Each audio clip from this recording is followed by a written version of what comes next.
श्री सच्चिदानंद घन भगवान की जय। सीतानाथ समारंभा श्री रामानंदार्य मध्यमा अस्मदाचार्य पर्यंता वंदे श्री गुरु परंपरा। गुरुर्ब्रह्मा गुरुर्विष्णु गुरुर्देवा महेश्वर गुरुर्साक्षात् परब्रह्म तस्मै श्री गुरुवे नमः। वंदे विदेहतनया पदपुण्डरीकम् कैशोर सौरभ समाहृतयोगचिन्तम् हन्तुं त्रितापमनिशं मुनिहंस सेव्यम् सनमानशाल परपीत पराग पुण्यम्। दुर्वादलं द्युतितरुणं तरुणाब्जनेत्रम् हेमावरं वरविभूषणभूषिताङ्गं कन्दर्पकोटिकमनीय किशोरमूर्ति मूर्ति मनोरथ भुवाम्बुजालकीशम्। मनोजवं मारुततुल्यवेगम् जितेन्द्रियं बुद्धिमतां वरिष्ठं वातात्मजं वानरयूथमुख्यं श्रीरामदूतं शरणं प्रपद्ये। यत्र यत्र रघुनाथ कीर्तनं तत्र तत्र कृतमस्तिकाञ्जलिं वाष्पवारि परिपूर्णलोचनं मारुतिं नमति राक्षसान्तकम्। भक्त भक्ति भगवंत गुरु चतुर्नाम बपुए तिनके पद वंदन किए नासत विघ्न अनेक।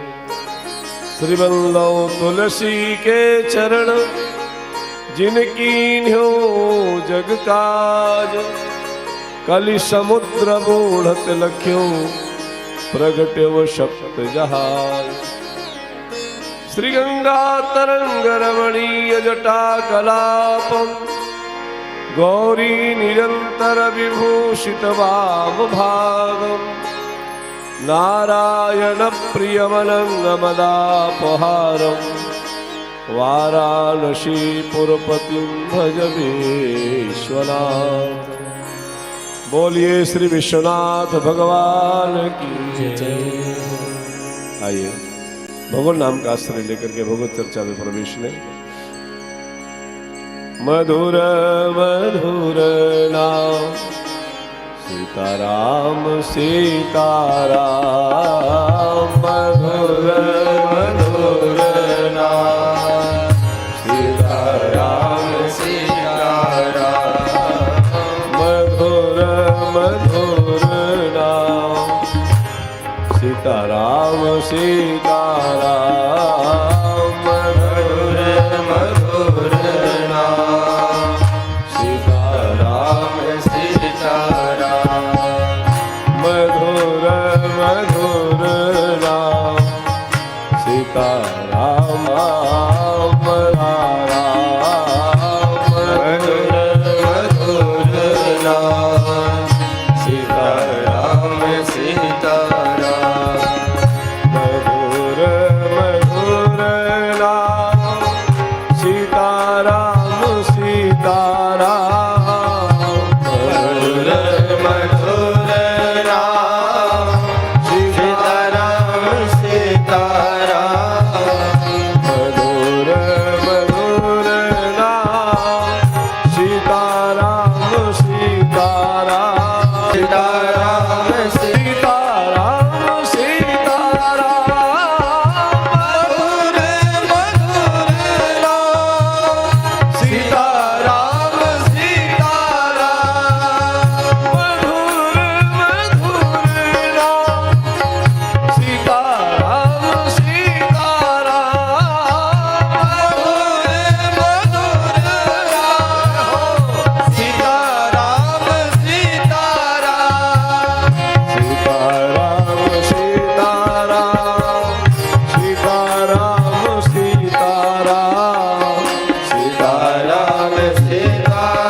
मानस भगवान की जय हो।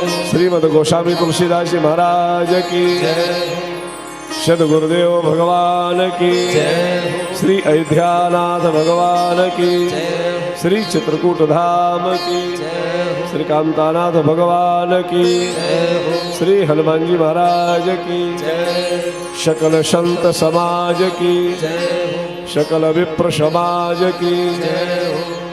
श्री गंगा मैया की जय हो।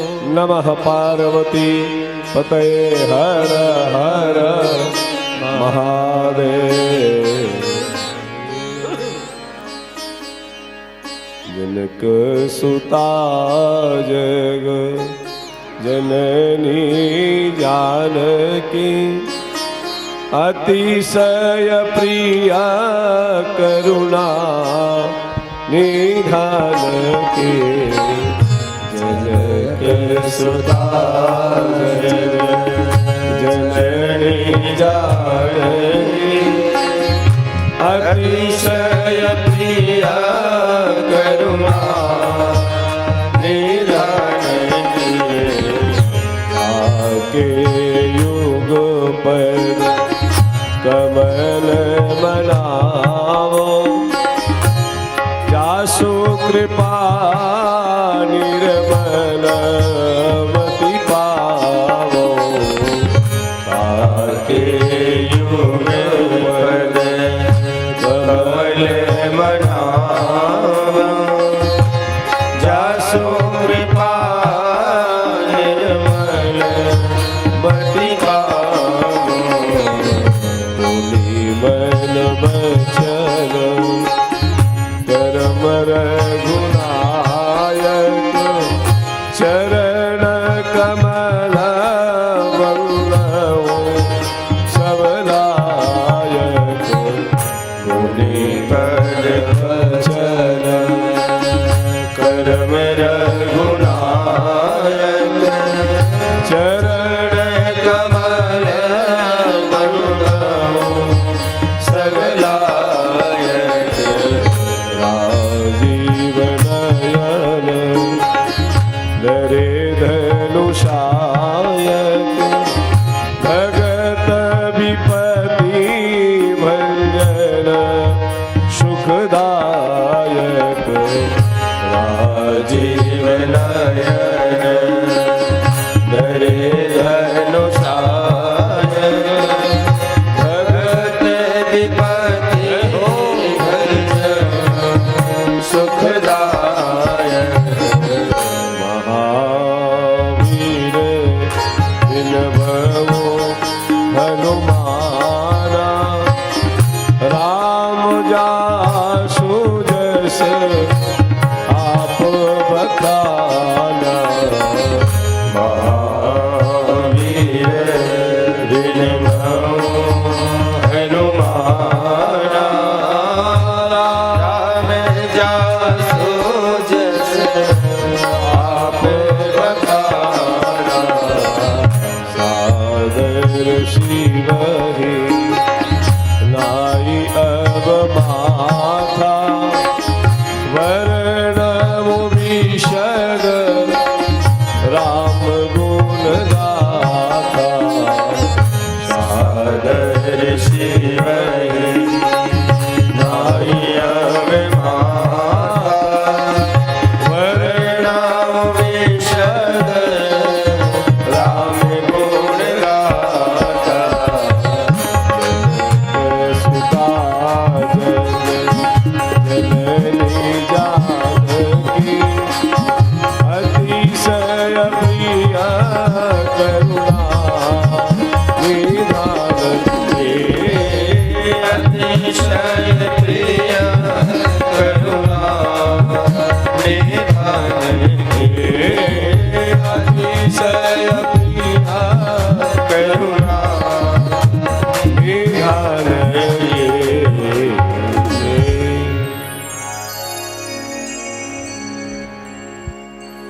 जय सिया राम। अकारण करुण करुणा वरुणालय भक्त वांछा कल्पतरु भगवान श्री सीताराम जी महाराज की अतुकी कृपा परमाध्यक्ष श्री हनुमान जी महाराज भगवान के अनुग्रह विग्रह पूज्य संत चरण आचार्य वर्ण विद्वद वरेण्य कथा के रसरसिक सुधी भक्त श्रोताजन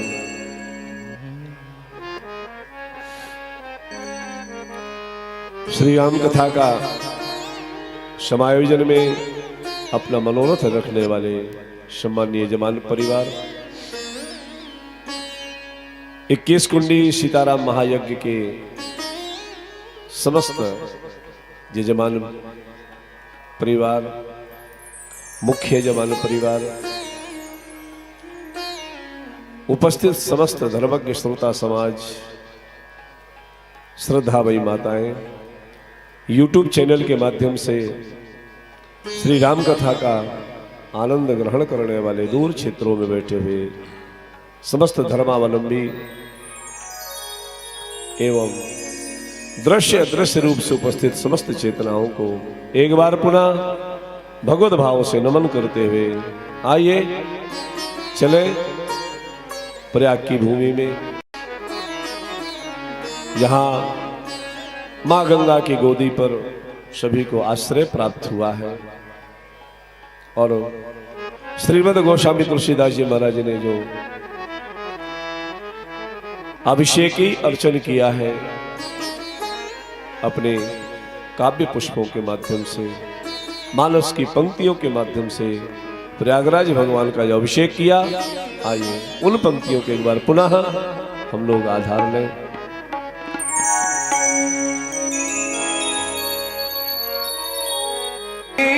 प्रयाग तिन्हीं राम पद अति अनुरागा भरद्वाज मुनि बसहि प्रयागा तिन्हीं राम पद अति अनुरागा तापस समुद्र दया निधाना परमारथ पथ परम सुजाना आपस समरम दया निधाना परमारथ पथ परम सुजाना माघव कर गता रवि जब होई तीरथ पति आवश्यक कोई माघव कर गता रवि जब होई तीरथ पति आव सब कोई देवगनुज की नर नर श्रेणी सादर मजहि सकल त्रिवेणी देवगनुज की नर नर श्रेणी सागर मजहि सकल त्रिवेणी पूजहि माधव पद जल जाता परषि अखेवट हर्षहि गाता पूजहि माधव पद जल जाता परषि अखेवट हर्षहि गाता भरद्वाज आश्रम अति पावन परम राम मुनि वरमन भावन भरद्वाज आश्रम अति पावन परम राम मुनि वरमन भावन कहा होई मुनि ऋषय समाजा जाहि जन तीरथ राजा कहा होई मुनि ऋषय समाजा जाहि जन तीरथ राजा मजहि तात समेत मुछाहा कहि परस्पर हरि गुण गाहा मजहि तात समेत मुछाहा कहि परस्पर हरि गुण गाहा भरद्वाज मुनि बसहि प्रयागा तिन्हीं राम पद अति अनुरागा तिन्हीं राम पद अति अनुरागा तिन्हीं राम पद अति अनुरागा ब्रह्म निरूपण धर्म विधि बर नहीं तत्व विभाग, कहीं भगति भगवंत के संयुत ज्ञान विराग। महर्षि भरद्वाज जो प्रयाग में निवास करते हैं और प्रयाग में निवास करने के पश्चात महर्षि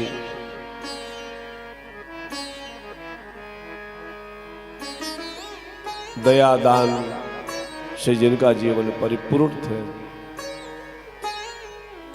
ऐसे महर्षि भारद्वाज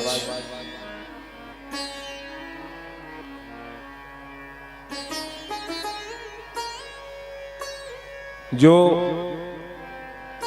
वर्तमान में श्री राम कथा के कारणभूत बने, ऐसे भारद्वाज जी महाराज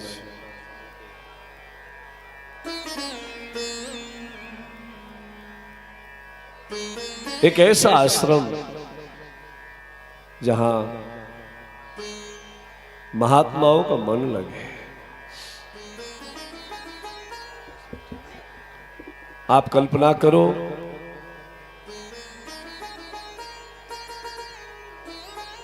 कि जब तक वातावरण जीवन का नहीं तैयार होता है,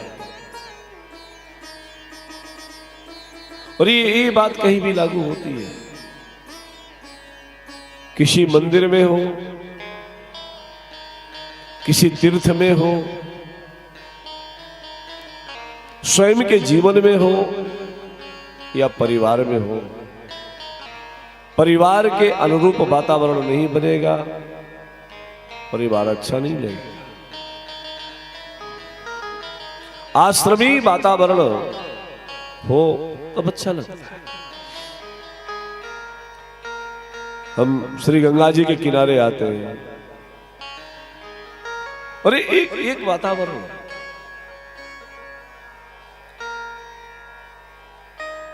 आप गंगा के किनारे बैठेंगे, स्वतः आध्यात्म की तरफ मन घूमेगा, मन उधर जाएगा।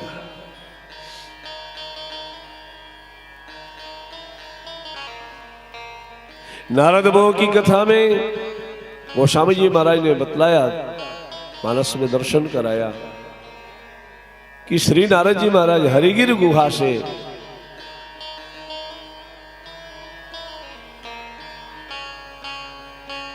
गंगा के समीप में बैठे। हिमगिर गुहा एक अति पावन, बह समीप सुरसरी सुहामन, आश्रम परम पुनीत सुहावा, तो देख देव ऋषि मन अति भावा। श्री नारद जी महाराज के अनुरूप वातावरण मिला है। भजन के अनुरूप साधन, भजन के अनुरूप वातावरण मिलेगा तो भजन करने में मन लगेगा। लोग कहते महाराज मन चंगा तो कठौती में गंगा। अरे जब तक देह को देवालय नहीं बनाओगे तो देवता की पूजा कैसे होगी? पूजा करने में, उपासना करने में, यद्यपि ये शरीर में ही सब कुछ है, फिर भी बाह्य पवित्रता की भी परम आवश्यकता है, महती आवश्यकता है। आप उन अवधूत महापुरुषों के जीवन में मत जाइए। कई महात्मा तो कभी स्नान ही नहीं करते, फिर वो स्नान किए। अब गाय कभी स्नान नहीं करते लेकिन उसकी हर वस्तु पवित्र है। उन महात्माओं में हम नहीं जाए, हम तो संसारी हैं। हमको उसके अनुरूप वातावरण जीवन का तैयार करना पड़ेगा। आप यहां शिविर में आए, छोटा सा उदाहरण, और यहां पर आने पर ठाकुर जी का मंदिर ना हो,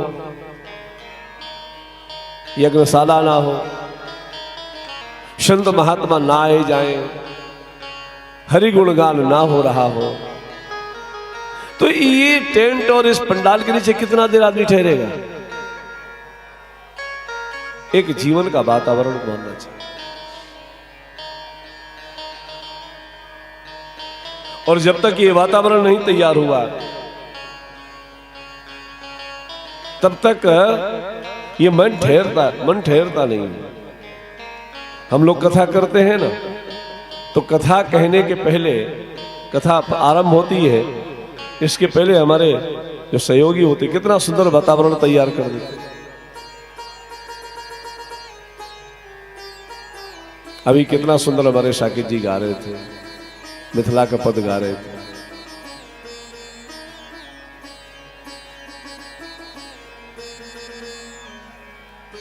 बस इतना सा करना है कि एक बार यदि वातावरण बन जाए तो फिर वो वातावरण बिगड़ने ना पाए, क्योंकि ये बनता बड़ा कठिनाई से। पता नहीं कितने दिनों का सत्कर्म एकत्र होता है, तब कहीं जाकर के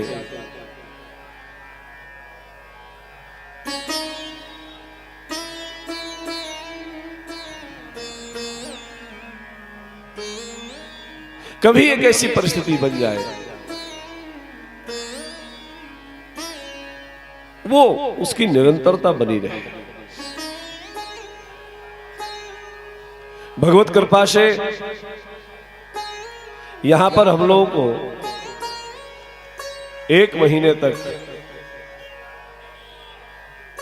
बैठ करके गंगा जी का दर्शन, गंगा स्नान, ये सब करने का मौका मिला।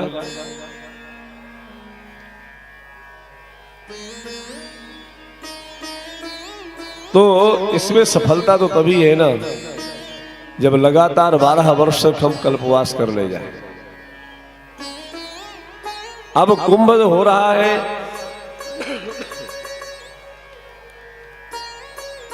कुंभ दर्शन के लिए हम आए और कुंभ दर्शन में 1 महीने रहे। जाते समय गंगा मैया से प्रार्थना करके जाएं कि अगले 12 वर्ष के बाद नहीं, अगले वर्ष। और फिर यदि वातावरण कुछ भी गड़बड़ हुआ, फिर जरूरी नहीं कि हमारा वैसी अनुरूपता हो जाए।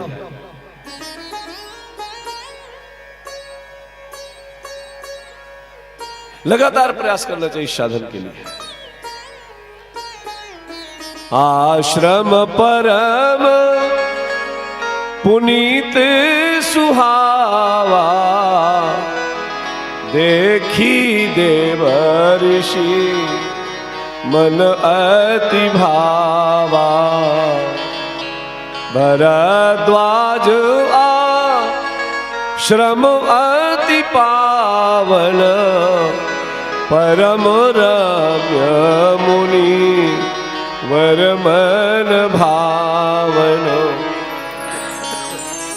कहा होई मुनि ऋषय समाजा, जाहि जम जन तीरथ राजा।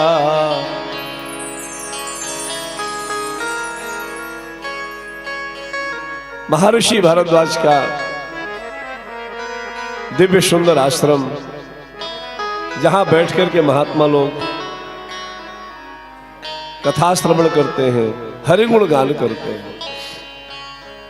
और यहां पर एक ही वक्ता बैठ कर कथा नहीं कहता, सभी को समान अवसर दे करके जब सब आपस में चर्चा करें उसको हरिगुण गान कहते हैं। थोड़ा देर तक कोई बोला, उसके पश्चात किसी दूसरे को अवसर दिया गया, इसके पश्चात फिर और किसी को अवसर दिया गया। ये क्रम। तो यहां बैठ के करते क्या है, बोले ब्रह्म निरूपण धर्म विधि, वर्ण ही तत्व विभाग, कहीं भगत भगवंत के संयुत ज्ञान विराग। महात्मा आपस में बैठे और उस बैठक का आनंद तभी है जब अन्यान्य चर्चाओं को छोड़ करके कुछ आध्यात्मिक चर्चाएं हों। सांसारिक प्रपंच से थोड़ा मन हट करके आध्यात्म की तरफ चले। कुछ ऐसा आनंद मिल जाए। यही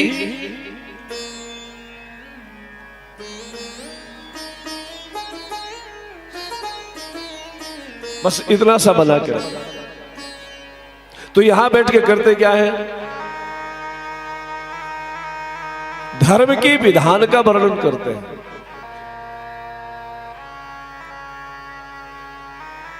तत्व की चर्चा करते हैं, भगवान की भक्ति कहाँ ही भगति भगवंत के संयुत ज्ञान में, ऐसी भक्ति की चर्चा करते हैं जो ज्ञान वैराग्य से युक्त है। ऐसी भक्ति की चर्चा। गोस्वामी जी कहते हैं, एक बार भरी मुकर नहाए और सब मुनीस आश्रमण सिधाए। याज्ञवल्क्य जी महाराज के चरणों में जब बैठे भारद्वाज जी महाराज, तब गोस्वामी जी महाराज कहते हैं, याज्ञवल्क्य मुनि परम विवेकी और भरद्वाज राखे पद टेकी। याज्ञवल्क्य मुनि परम विवेकवान श्री याज्ञवल्क्य जी महाराज है। भारद्वाज जी महाराज ने उनके चरणों को पकड़ा और कह दिया, नाथ एक संशय बण मोरे करगत वेद तत्व सब तोरे। नाथ एक, आप यहां पर गोस्वामी जी ने बड़ी सावधानी पूर्वक दर्शन किया। नाथ एक संशय बण, संशय कब समाप्त होंगे, जब हमें कोई नाथ मिलेगा।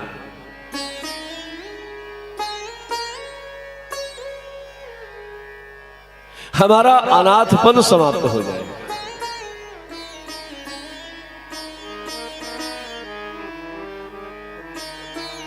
हमारी आवश्यकताओं की कोई पूर्ति कर दे, हम उसको नाथ स्वीकार कर लें। यहां तक कहीं हमारा जीवन रुक न जाए, कहीं हम इतने में ही ठहर न जाए। तो गोस्वामी जी महाराज कहते हैं, नाथ एक संशय बण मोरे करगत वेद तत्व सब तोरे। नाथ हो लेकिन परम विवेकी हो। हम जिसका आश्रय ग्रहण करने जा रहे हैं वो विवेकवान हो।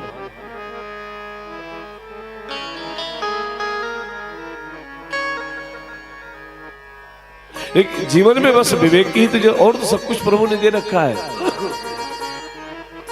प्रारब्धानुसार सबको सब कुछ प्राप्त है, लेकिन कोई ऐसा विवेकवान स्वामी मिल जाए, कोई ऐसा महापुरुष मिले जिसके चरणों में हम बैठ सके, जिससे हम अपना अंदर का भाव व्यक्त कर सके। एक ऐसा आश्रय मिले जहां हमारा संकोच खत्म हो जाए। और जब ऐसा संकोच समाप्त होता है, संकोच दूर होता है, तब संशय समाप्त होता है। आज तक हमारे संशय भी खत्म नहीं हो पाए, कोई ना कोई संशय बना हुआ है, ये होगा कि नहीं होगा, होगा अथवा नहीं होगा। ये भ्रांति हमारी खाई जा रही है।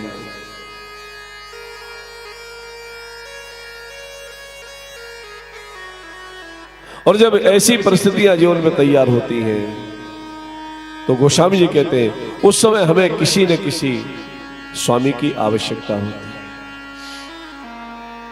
भैया दुनिया में सब कुछ मिल सकता है, लेकिन एक सदगुरु मिल जाए ये कठिन है। भगवान को तो तुम बाजार से जाकर के न्योछावर दे के ला सकते हो, आप शालिग्राम भगवान भी ला सकते हो, हनुमान जी की मूर्ति ले आओगे, नर्मदेश्वर भगवान को स्थापित कर लोगे, ये सब हो जाएगा, लेकिन सदगुरु कहां से लाओगे?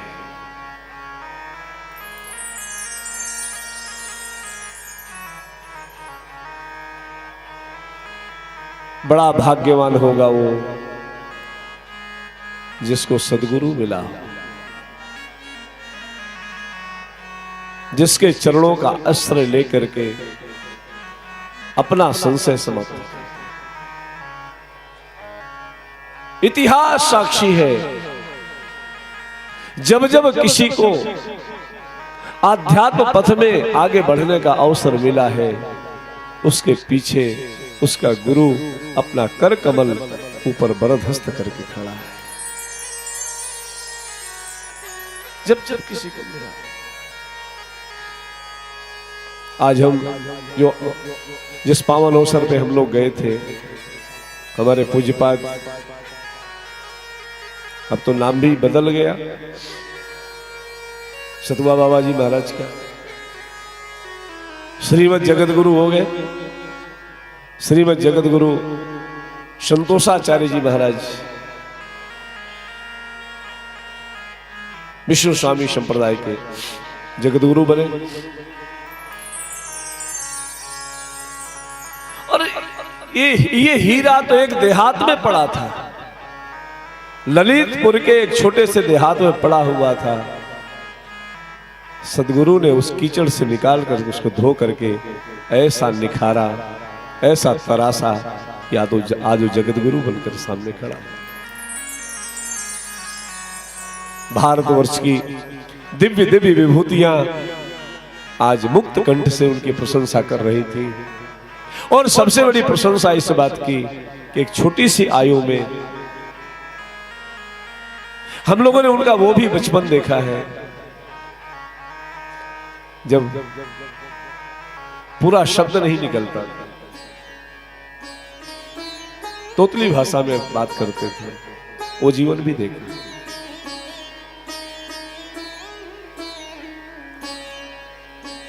तो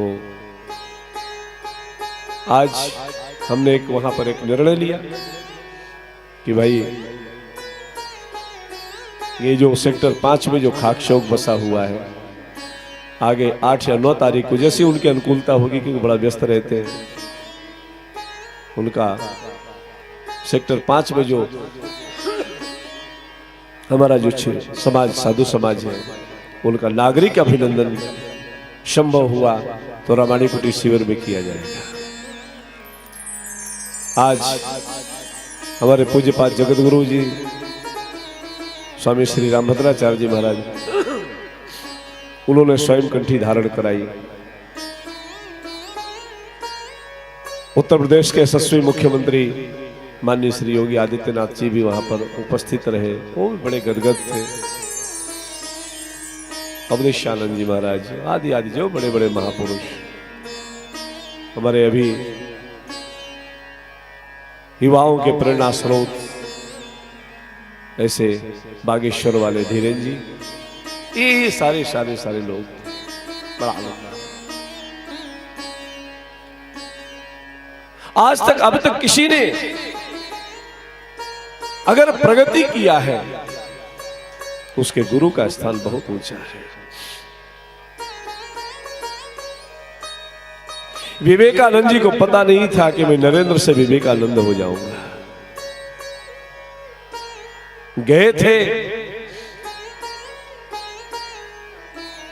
तर्क मानते, तर्क करने के लिए, प्रश्न करने के लिए, मुस्कुरा करके स्वामी रामकृष्ण परमहंस ने सिर पे हाथ रख दिया, तो विवेकानंद बनेगा। तो नरेंद्र से विवेकानंद बनाया सदगुरु ने। तो मेरा निवेदन कि किसी नाथ की खोज में निकल पड़ना, किसी नाथ का आश्रय मिल जाए, ऐसा स्वामी मिले जो हमारा नाथ हो, हमारा अनाथ जीवन। आप भगवान को ला सकते हो, भगवान की प्रतिमा, भगवान का विग्रह मंदिर में रख सकते हो, स्थापित कर सकते हो, लेकिन गुरु कहां से लाओगे? लेकिन उस मंदिर में बैठे हुए भगवान से प्रार्थना करना कि कृपा के बदले हमने जो आपको, आपका आराधन करके जो पुरुषार्थ किया है, उस पुरुषार्थ के बदले कृपा के रूप में हमें गुरु दे देना। क्योंकि जब तक भगवत कृपा नहीं होती है तो समर्थ सदगुरु प्राप्त नहीं होता।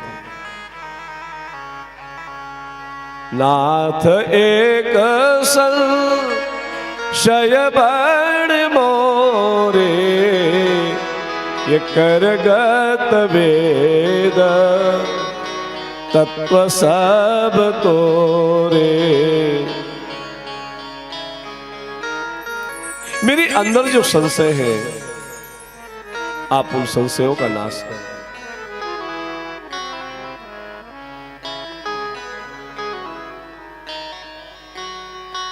यदि मैं कहता हूं तो संकोच लगता है, और नहीं कह रहा हूं तो बड़ा अकाज हो जाए। जो न कहो तो बड़ा हो ही अकाजा, इसलिए क्या करूं? महाराज संत कहि असनीत प्रभु श्रुति पुराण मुनि गाओ, मोरे होई न विमल विवेक उर गुरुशन किए दुरा।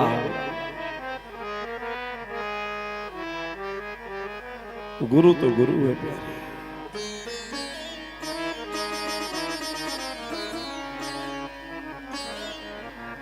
गुरु ही उठाता है। कितना भी बड़ा अपराधी क्यों ना हो, यदि उसका गुरु उस पर मेहरबान है तो परमात्मा भी एक बार सोचने को मजबूर होता है कि इसके पीछे इसका गुरु खड़ा है। कोई तो हो।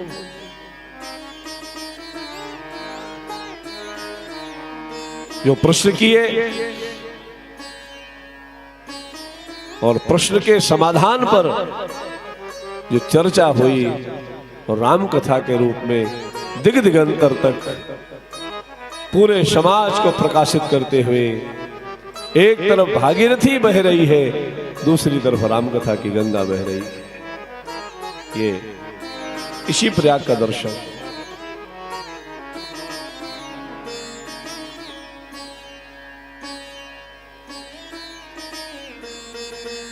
आज काफी विलंब से बैठना हुआ, जो उस कार्यक्रम में थे हम लोग, संयोग कुछ ऐसा।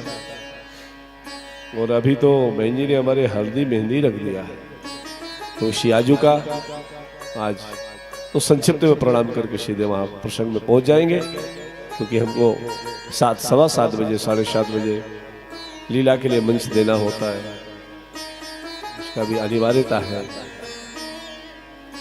यथासंभव जो भी हुआ उसको करेंगे। आइए चलते। भगवान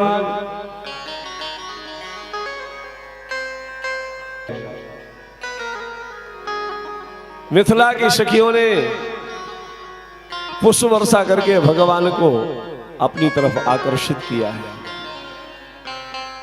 ये पुष्प ही नहीं है, पुष्प वो सुमन कहते हैं। सुमन कहा जाता है सुंदर मन को। सुंदर मन का जो पत्र होता है वो सबको बुलाता है। गुलाब की पंखुड़ियां डाल करके भगवान को आकर्षित कर रही है। आप हमारी तरफ देखो, गोस्वामी जी कहते हैं, ही हर सही बर सही सुमन सुमुखी सुलोचन वृंद, जाहि जहां जहां बंधु दो तहां तहां परमान। सब सखियों को है कि ऐसा अवसर हो।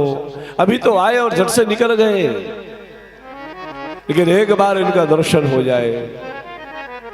और सबके मन में भाव ये है, राम जी सबको तो अच्छे लग रहे हैं, इनका विवेक तो देखो। इसीलिए गोस्वामी जी कहते हैं कि जनकपुर में सब महात्मा रहते हैं। जनकपुर की जितनी भी सखियां हैं, सबके अंदर ये भाव नहीं है कि हमारे हो जाए। ये सब ये चाहती हैं कि महाराज अपनी प्रतिज्ञा को तोड़ करके अपनी बेटी सीता के हाथ से वरमाला इनको धारण करा दे और इनको अपना दामाद बना ले। कबहू के आवही यही नाते। मिथिला के महात्मा गाया भी करते हैं।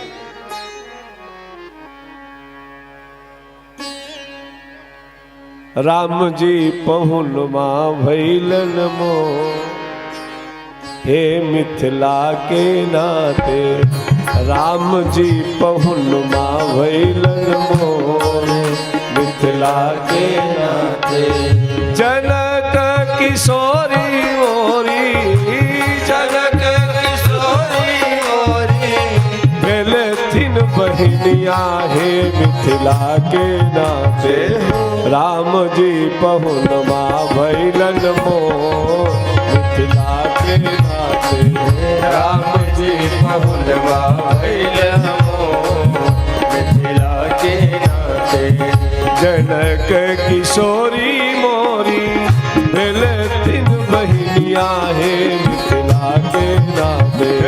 जनक किशोरी मोरी, भेले थिन बहिनिया हे मिथिला के नाते।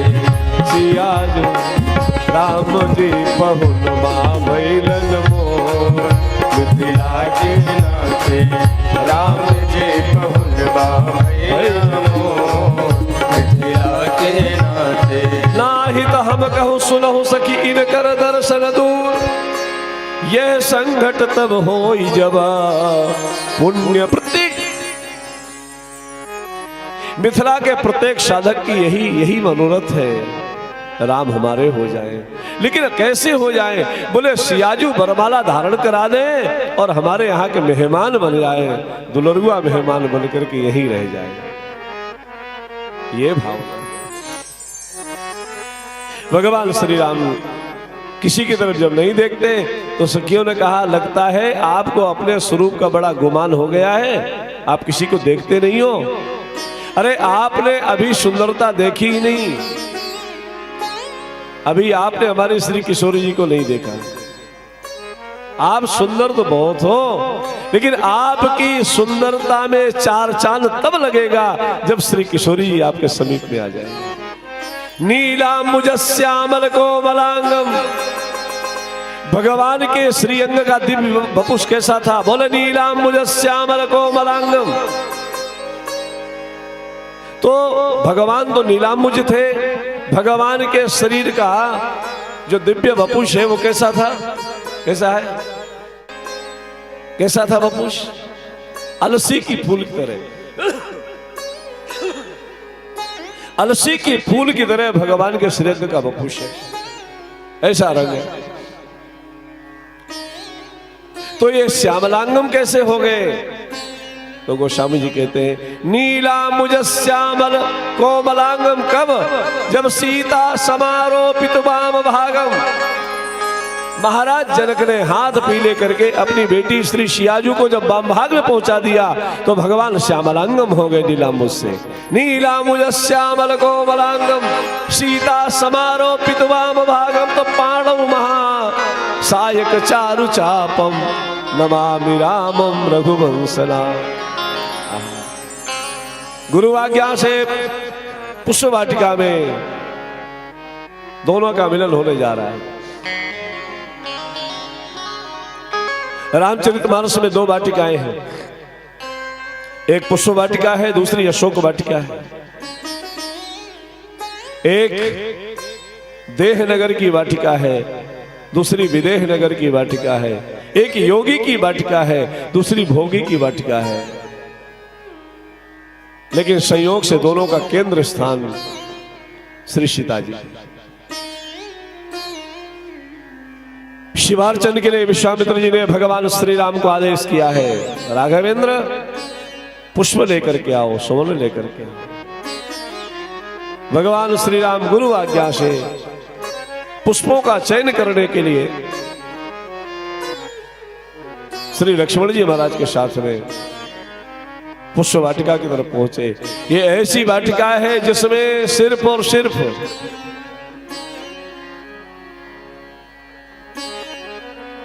नारी जाति का ही प्रवेश है, पुरुष का प्रवेश नहीं है। और वाटिका का दर्शन कराया गोस्वामी जी ने। भूप बाग बर देखिए जाई, जहाँ बसंत ऋतु रही लो भाई। भूप बाग बर देखिए जाई, जहाँ बसंत ऋतु रही लो भाई।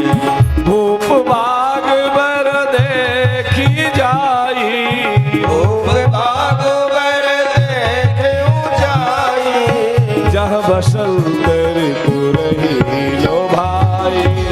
जहाँ बसंत ऋतु रही लो भाई, जहाँ बसंत ऋतु रही लो भाई, जहाँ बसंत ऋतु रही लो भाई। लागे बिटप मनोहर नाना, भरण भरण बर वेली बिताना। नव पल्लव फल सुमन सुहाए, निज संपत्ति सुर रूप लजाए। चातक को कीर चकोरा, पूजत भी है घटत कल मोरा। मध्य भाग सरसो सुहावा, मनीषो पान चित्र बढ़ावा। गोस्वामी जी महाराज कहते हैं भगवान श्री राम ने कहा भूप बाग बर देखिए जाई, जहां बसंत ऋतु रही लो भाई। भगवान श्री राम जब मिथिला में आए थे वो ऋतु थी, वर्षा निकल चुकी थी, हेमंत ऋतु का प्रवेश हो रहा है।